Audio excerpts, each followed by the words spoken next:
Урматтуу мекендештер, учурда өлкөбүз өнүгүү жолуна түшүп, мыйзам үстөмдүгү өкүм сүргөн мезгилде жашап жатабыз.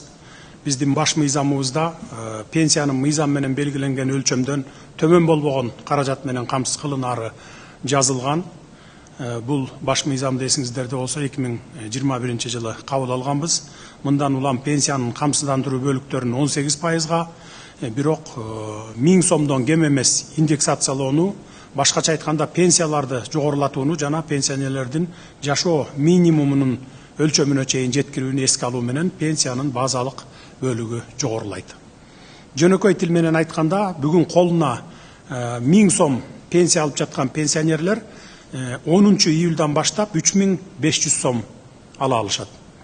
Ал эми 10 октябрдан тарта пенсиянын минималдык өлчөмү 6900 сомдон кем болбойт.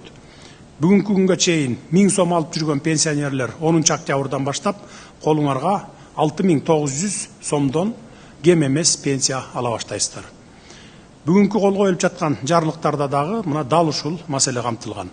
Жарлык кабыл алуу менен биз Конституциянын талаптарын толук аткарып атабыз десек туура болот. Бул ишибиз пенсиялык камсыздоо практикасында алгачкы жолу чоң жетишкендигибиз болуп олтурат. Ошондуктан муну коомубуздагы маанилүү жаңылык катары кароого болот. Бизге мына бул Кыргызстандын бюджети үчүн, биздин мамлекет үчүн өтө оор маселе.